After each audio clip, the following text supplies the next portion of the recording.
panel, Investing in Discovery, or as I like to think of it, seriously, why do they keep giving all the money to the photo sharing apps? We're going to bring up a really great panel of investors right now. Moderating, we have Dylan Tweney, the executive editor of VentureBeat, Jamison, partner at BlueRun Ventures, Aydin Senkut, the founder of Felicis Ventures, Josh Elman, principal at Greylock Partners, and Christina Brodbeck, co-founder and angel investor at the Icebreak. Guys, thanks a lot. Thanks, Casey. I think we are all in the order that he introduced us, so it'll be easy for you guys to keep us straight. No discovery needed. I'm going to kick things off, and we'd like to keep this kind of like jumping and lively because there are a lot of us, and we've got 25 minutes, so hopefully you won't get too bored. I'm going to kick this off with Paul Graham's note that he sent to Y Combinator companies a couple days ago. Got covered yesterday. Basically, he said the Facebook IPO has been, he was having dinner with some investor, unnamed investor, but the Facebook IPO has put a damper on valuations. And his message to his companies was basically, look out, tougher times are ahead, your valuations are going to be down and don't need money. Not very helpful advice, but prudent perhaps. So I guess my question is he on the ball? Is the Facebook IPO and other social media IPOs, is that putting a damper on social discovery investing? So maybe I'll take a shot at this. I think it's very simple. We can talk about this for a whole day, but I think the message is, at least in the public markets, is really clear. We don't really care how cool or famous your company is. If you don't have the business fundamentals, we're not going to give you the valuation that you want. I also don't think that it's a terrible outcome for a company to be valued at $60 billion. So let's not kid ourselves. But I think so it's still doing pretty good, yeah. Yeah, I think it is sound advice that, especially when you look at things like Instagram's $1 billion acquisition, I'm not saying it's not a valuable company, but for a company with 50 million users, for them to get $1 billion, I think everybody's kind of thinking, oh, my company should be worth X. If that's worth, Y.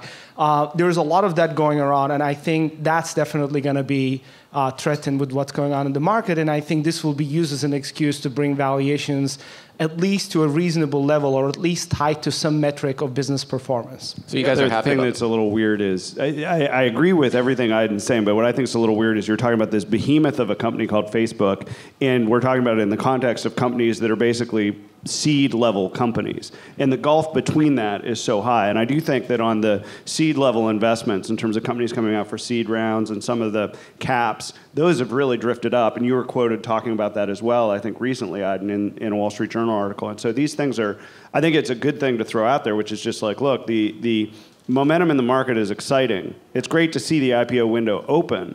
But don't be confused. When you're an early stage company, the path that you have to go to get to an exit is one that's long and hard and arduous. And don't be confused that because the IPO window's open, that now startups are suddenly easy to build, because they're not. So in terms of social discovery, though, what are you excited about? I mean, Aydin, you were saying there are fundamental businesses that are doing okay. I mean, LinkedIn might be a good example. Like, the market still seem to like LinkedIn, okay.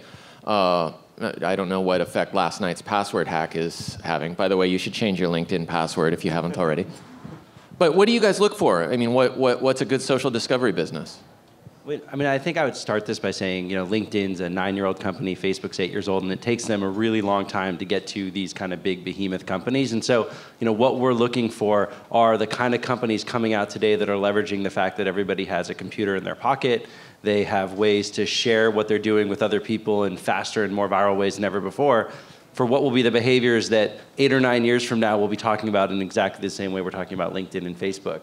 It's, hey, did you realize that now you can see all the people around you and learn more about them? Or did you realize you can find out all the great business deals, right around you that'll help you make better decisions on parking or where you're going to eat or anything else? And so we're really looking for these people that are forming companies today that are thinking about 8 or 9 years, what can I look like to be the next LinkedIn or Facebook and have that big sea change of behavior? Well, let's talk, I mean, the thing is, though, there are a couple examples of companies that have come out very fast from left field, like Instagram, just a couple of years. But also Pinterest. I mean, just in the last years, That's arguably a very powerful engine of social discovery, and they discovered a niche that no one else had. So where'd that come from? Yeah, I think, one of the things I really like about Pinterest is I think a lot of social discovery focuses on how do you meet other people, but I think there needs to be a focus on how do you discover content based off of social interactions, and I think Pinterest did that really well because you are connecting people, but it's based off of the content, what you're sharing.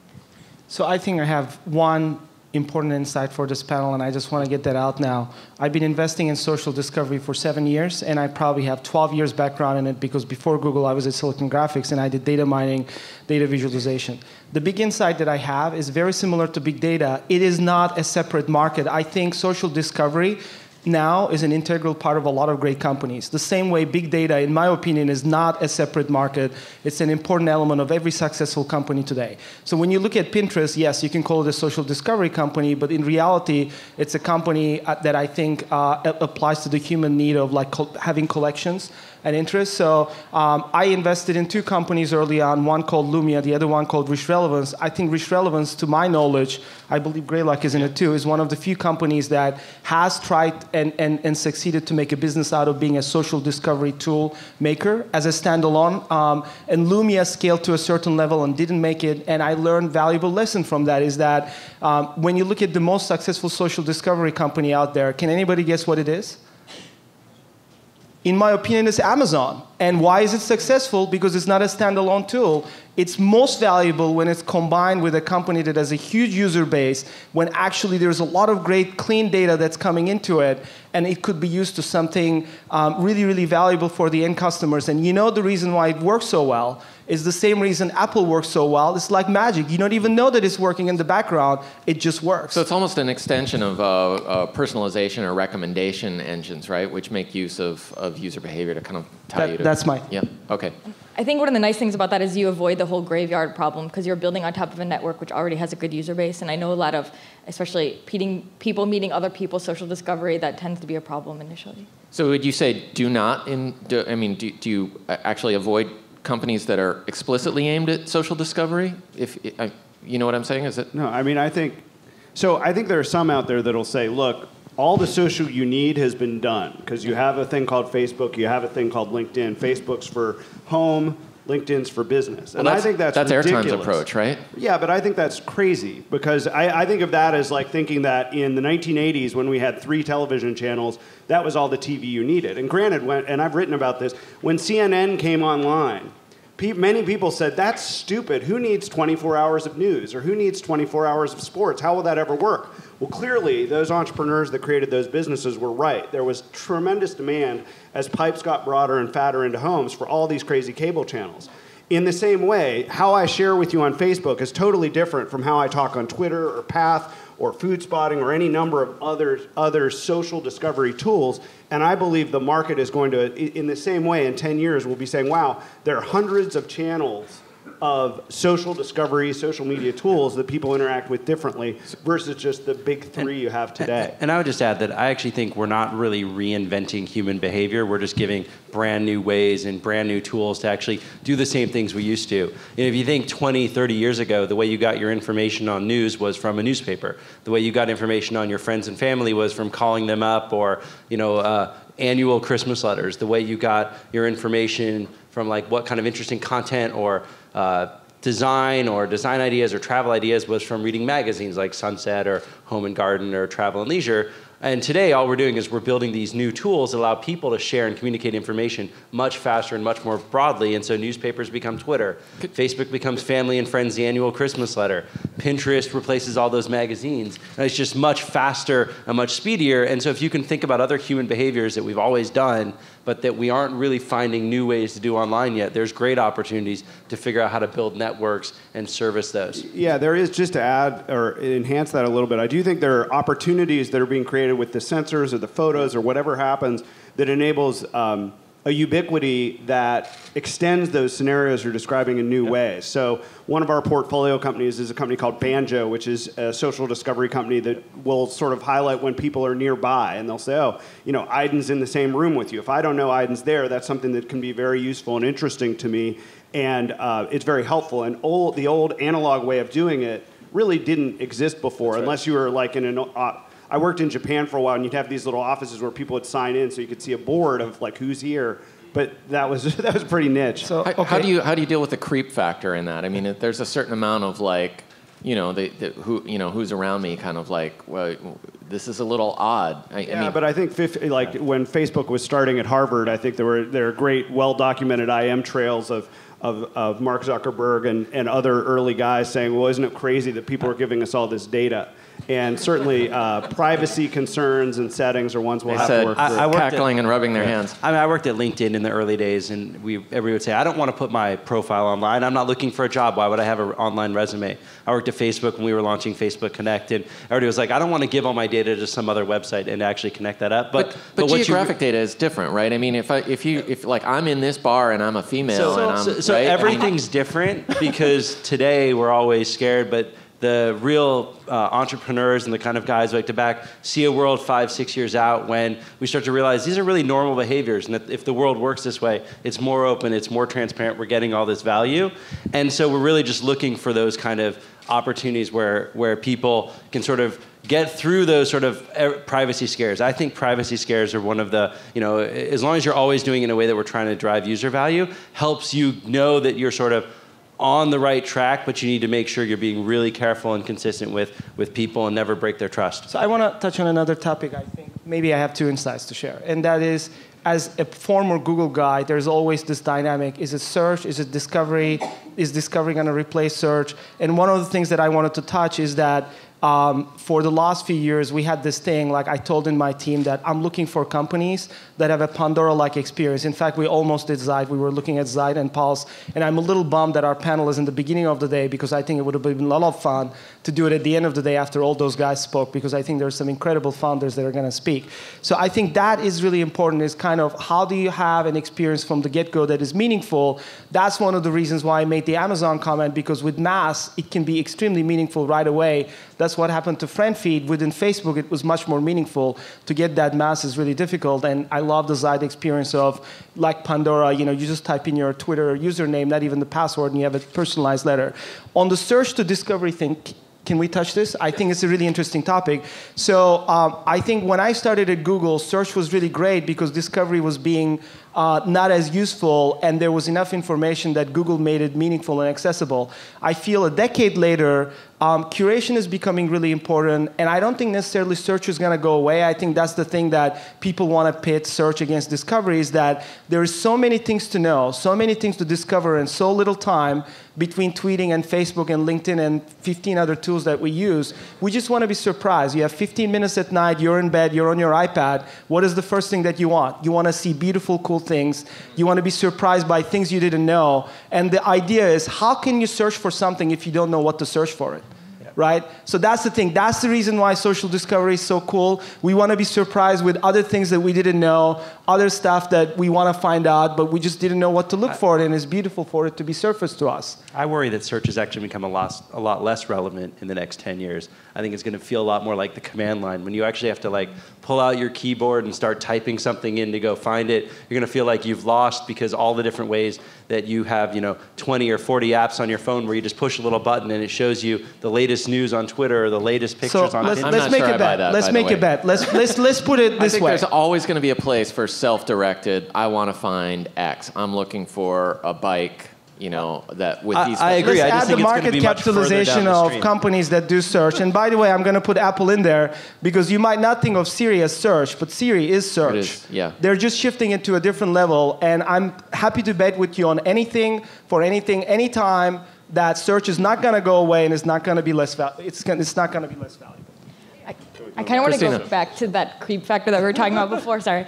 But as a female, actually, that really is a concern, but I think there's smart ways that you can do it. So if you just show my location on a map, that creeps me out, right? But there's services like Aloha, which say, this person is nearby, and it doesn't give your specific location. So I think there's ways that you can be vague about it that aren't creepy. Okay. I want to touch on something. I want to tease something apart here. It looks like we've got 10 minutes. By the way, I think you can tweet questions to us if you want to, using the tag GlimpseConf. If I'm not, yes, GlimpseConf, hashtag GlimpseConf. I want to tease something apart here, because you guys are talking about two, I think, different things, and kind of lumping them together. One is, as a user, as a consumer, I may want to find things, I may want to know what my friends are up to, I may want friends to recommend things to me. But there's another side of discovery, which is as merchants or content producers or retailers, we want to be able to kind of SEO the social discovery process. We want to be able to get our products in front of these people. And I'm wondering, like, is it possible to harmonize these two things? Is there more of an emphasis on one than on the other? I mean, I always feel kind of when I hear new social discovery tools, there's always kind of a suspicion in my mind, like, well, maybe this is just a calculated way to get me and my friends to turn into a recommendation engine to help sell more crap to me that I don't really need. I don't know if I'm saying this very clearly, but do you see what I'm getting at? Like, there's sort of two sides. How do you optimize? So what's in it for the business is basically what you're asking? Well, I guess I'm saying it's very obvious what the business incentive is for retailers or content producers. So, is there really a consumer need for this kind of thing? Well, I mean, I think users vote with their fingertips and their usage and their engagement. If they find a product that's useful and valuable and interesting for them, they're going to be spending time. And those services that get the critical mass of users and get the critical mass of engagement and have the ability to close loop with merchants are ones that I think do really well. So Pinterest is a really interesting example of not only doing some of the things that have been talked about earlier about providing this great curation, photo-oriented layer of the web, but there's a really natural way that you can imagine e-commerce happening. Another company that Aydin and I are both investors in is one called Food Spotting, which is interesting in the sense that people are taking and submitting and sharing interest about the food they're most interested in. So I may follow a certain restaurant or declare my love for a certain type of food. Well, that's a tremendously useful set of data on top of location to provide to a restaurant merchant over time. But do users think of this as a social discovery tool, or do they think of these like Pinterest and Food Spotting? And I don't think do they think of it as just like I'm sharing like a word we cool use stuff here at a conference? Users, I don't ever think of like any of these services as like, oh, I'm going to go discover some social. That's just not the way human beings act. This is just a word for marketing people. You think of it as media. You used to go and read your newspaper and your magazines and watch the TV, and instead you're getting the magazine programmed by your friends or people that you're interested in. You're getting the news programmed by your friends. And so you're spending all of your time just consuming that same information in this brand new form. I think what we're going to see is that advertisers used to do interruptive commercials because that's what worked, or they used to do newspaper ads or inserts. And now they're going to be doing inserts into this new media. And I think we're going to see these native forms of advertising. I think Twitter's doing an amazing job launching their promoted products. I mean, we spent a lot of time figuring out what ads were going to work and feel like within Twitter, but I think they're just doing this great job being just another unit as part of the stream that advertisers get a chance to be part of that same media. I'm going to take a different spin on it. What are the two most valuable things that we have? Time and insight. So the same point that I made, I think applies, is that for social discovery to be meaningful on both ends, it just has to work, and it has to work really well, right? So that's the reason why, again, I don't want to single out companies, but if a program like Zeit can surprise me with like 5-second entry with a Twitter name and say, here, I'm going to show you 5 articles that you didn't even know you could look like this blog. It shows me stuff. I didn't even know about that blog and some new insight. First of all, I feel like, great, I'm informed. My time is not wasted. I'm surprised. That's the thing. We have much less time, and we want to have much more insight. So I think, the other way to look at it. So surprise and delight is, it's an amazing experience. I'm going to come back and do it. Here's a different way to look at it, right? So I think that the normal software analogy is you take 10 units of time to get 1 unit of insight, and social discovery could be a conduit for 1 unit of time to get 10 units of insight, or get it faster. Okay. Christina. Yeah, so I think if you keep the value proposition is very clear, as long as you always focus on filtering content that's relevant, then everything you do beyond that can work because you're providing value to the user. Relevance then. Okay. We have a couple questions from the audience. We'll do this quickly because I think we have a little more than 5 minutes left yet. What social discovery investing opportunity is the one that got away for you?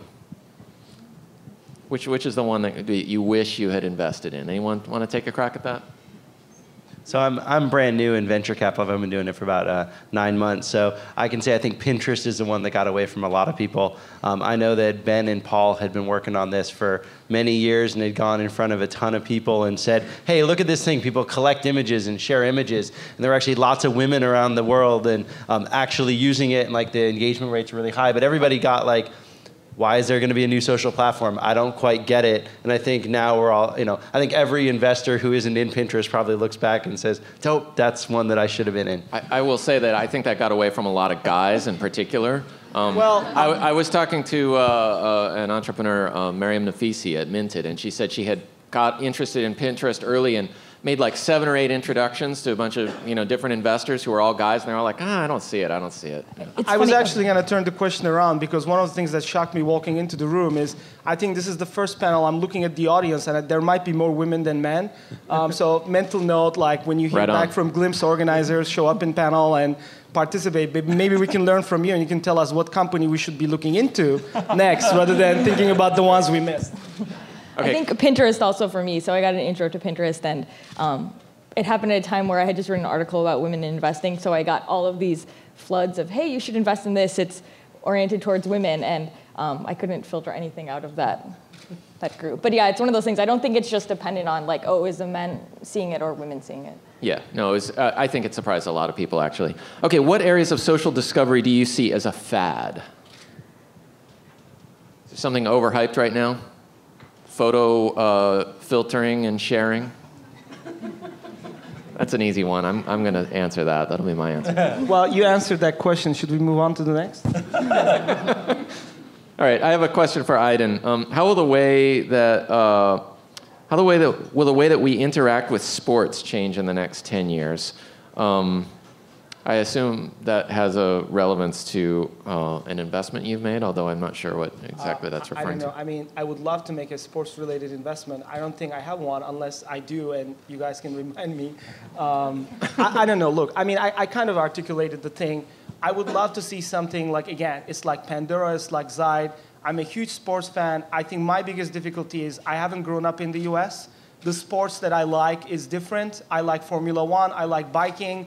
I'm not into baseball. I don't get baseball. I'm trying to get into American football. So maybe there is something that can help me look. Here's like stuff that's happening where I feel like at least I'm a little bit more intelligent when I'm talking about it. I don't know. I mean, I actually need that too. I grew up in America, but not in a sports-loving family at all. And I find that I actually really enjoy watching baseball games or watching soccer games or watching, the Tour de France. But I have no clue what's going on. So I need something to help me discover the cool events and there's no question in my mind that there's on. like a social layer within the sports watching experience and cheering for you, because there's such an interest-based discussion around it. It drives and to sort of build on what Josh said earlier, this is, if you think of all this stuff as just media reinvented, well, what's one of the most profitable segments in media? It's sports. So there's going to be this whole social layer around sports. The challenge I have there is there going to be a large behemoth independent company that does that social layer, or is it going to be some small company that comes along and then gets picked off by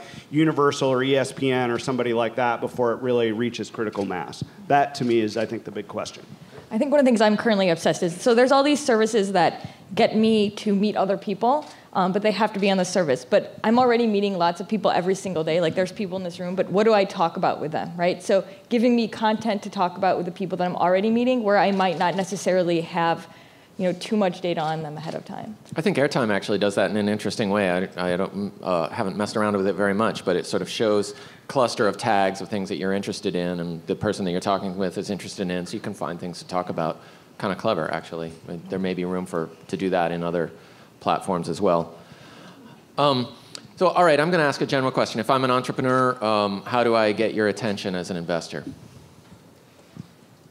Well, I think a nice way to do it is come up and say hello. But I mean, in terms of, I think introducing you mean physically? Yourself, yeah, like well, actually talking that to you? That definitely helps. I think as well. Okay. I mean, just sort of standing back. And I've actually studied this. I've got a set of analysis I've done where I've looked at every pitch that I've done that I've taken over the last 18 months and sort of scored them in terms of why did I say yes or why did I say no. And without doubt, the two most important factors are, outstanding team and, just behemoth market. Like, those two are by far, those two things above everything else, to me at least, matter a whole lot. So to the extent to which you can talk in that language, that matters to me. All right, Aydin? I'm always happy to talk to you. I think the thing that would be most helpful is having some kind of reference or connection. Because if I don't know who you are, and it would be great to have some context. And the second thing is, If you can think of like a 30-second kind of pitch of something about the business that is interesting. I mean, I think a lot of entrepreneurs, I respect them. I want to be on a lot of these panels because I definitely love the interaction. But when I'm in the hallway and I'm meeting you, I don't have 10 minutes to really like listen to the whole thing. But if we can like at least agree on one thing that's interesting so that the conversation continues, and think of it as an appetizer, size inside or something that's intriguing, that would be really great. And I'm more than happy to follow up after that. And I'm a Senkut on Twitter. Okay. Quickly, Josh and Christine. I think one of the great things for all the great companies that they understand two things. One is how to build a great product, and then the second is how to really get the product in the hands of other people and how to really think about how it's going to get distribution. And I think I meet a ton of people who are great at showing me why their product's going to be super meaningful in the world, but kind of have deer in the headlights when we talk about distribution. And so I'd really encourage you to think very, very hard, because having users and having people actually engage with their product is the most important thing. And I'm really easy to find online. I'm Josh Elman on Twitter, and I'm happy to talk here too. Yeah, you can either just come up to me, or the best way is probably go through an intro through one of the entrepreneurs I've already invested in, because I already respect them a lot. And I met Jellyfish Bloom on Twitter. Okay, thanks everybody. Great conversation.